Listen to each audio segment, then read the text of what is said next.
My cousin took my bakery at the food expo, then I showed receipts that sank him. I built my bakery with love, trusting my cousin's help until he claimed it as his at the food expo, endangering my legacy, only for me to unveil receipts that exposed his fraud and restored my name.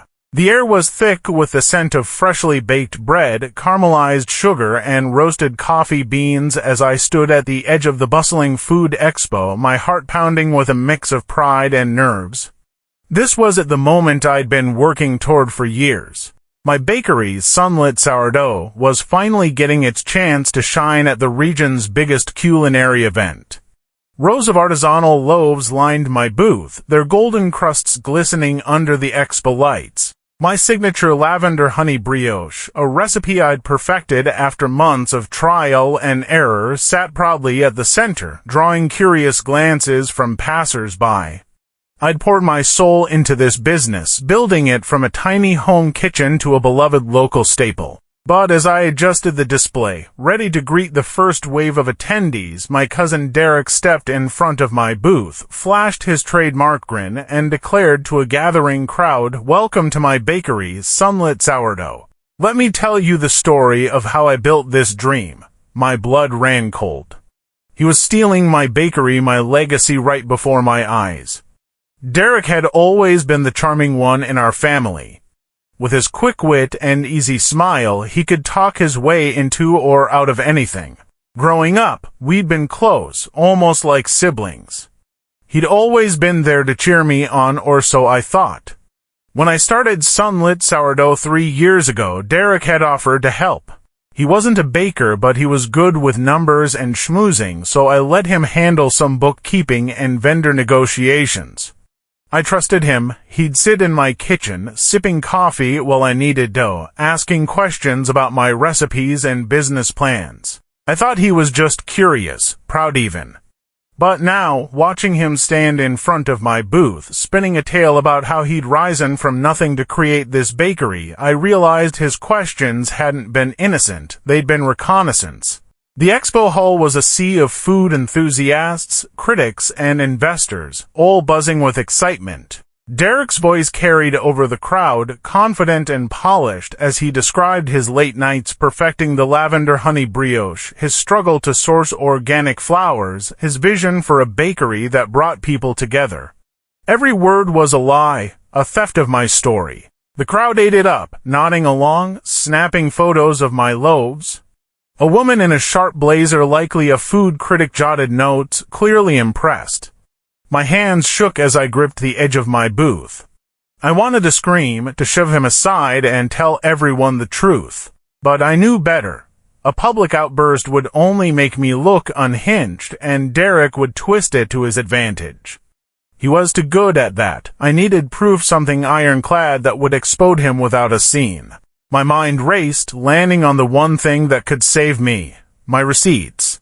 Not just any receipts, the paper trail of my entire business.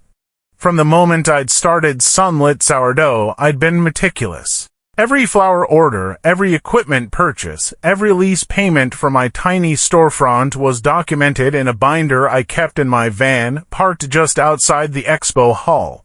More importantly, I had emails, contracts, and bank statements, all in my name, proving I was the sole owner. Derek's name appeared nowhere in those records.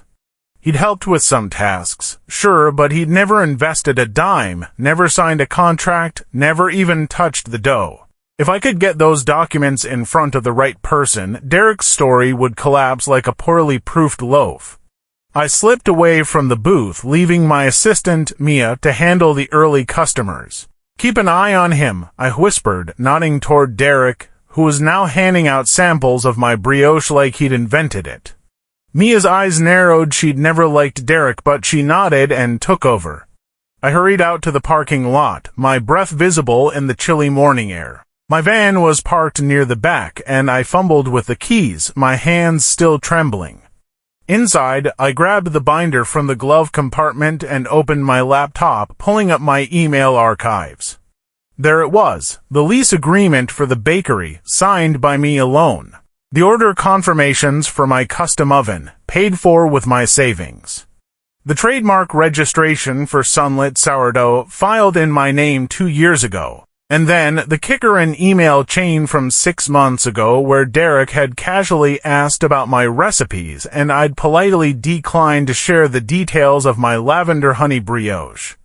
"It's a trade secret," I'd written. His reply had been a breezy, "No worries, just curious." That email alone would show he had no claim to my work. Back in the Expo hall, Derek was still at it, now posing for photos with a group of food bloggers. I scanned the room for someone with enough clout to shut this down discreetly. My eyes landed on Mr.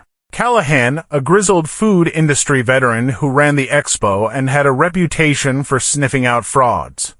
He'd been one of the first to encourage me to apply for a booth, impressed by my pitch and samples last spring. If anyone would listen, it was him. I approached, clutching my binder and laptop, my voice low but steady. "Mr. Callahan, can we talk privately? There's a problem with my booth." He raised an eyebrow but followed me to a quiet corner near the Expo's info desk.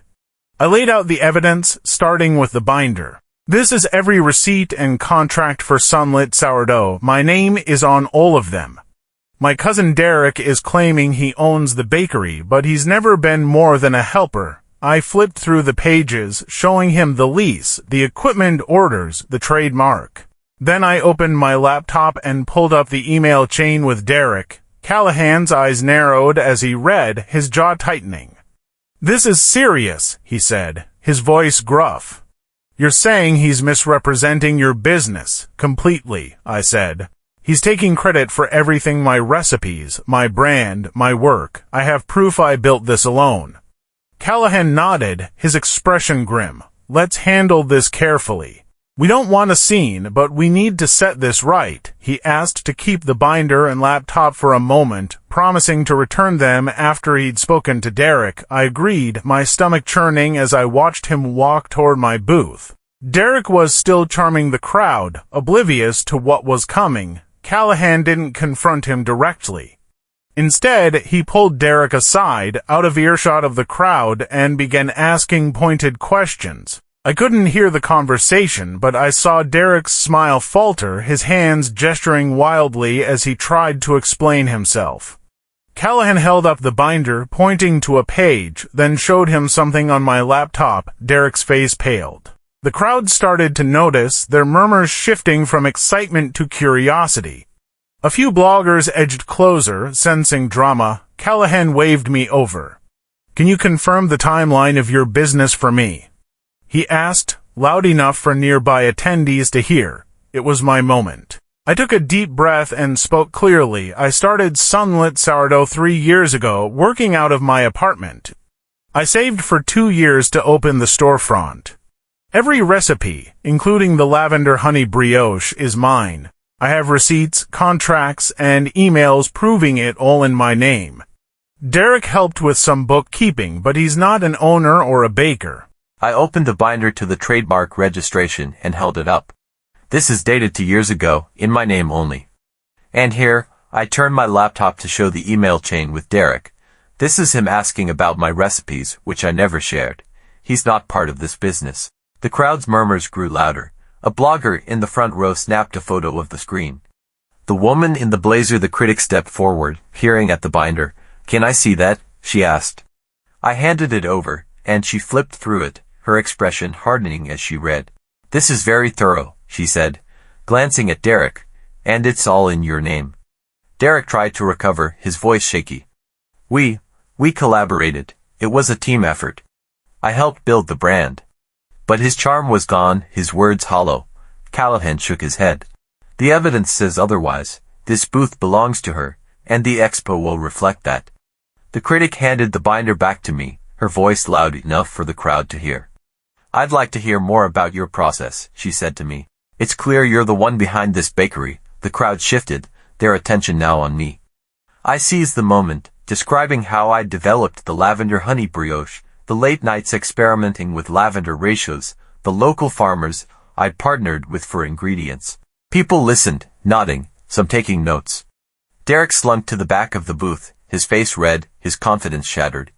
By the end of the day, Sunlit sourdough was the talk of the expo not because of Derek's lies, but because of my story and my proof. The critic wrote a glowing review, calling my brioche a revelation. Two investors approached me about expanding the bakery, and a local cafe placed a wholesale order. Derek left early, mumbling an apology I didn't care to hear. The receipts had done more than expose him. They'd restored my name and cemented my legacy. Sunlit sourdough was mine, and no one could take that away. As the expo wound down, I stood behind my booth, handing out samples to a steady stream of customers. The lavender honey brioche sold out by noon, and I took orders for more. The binder sat on the table, a quiet reminder of my victory. I'd built this bakery with love, and I'd fought for it with truth. Derek's betrayal had hurt, but it had also made me stronger. I knew now that my work could stand on its own and no one, not even family, could dim its light.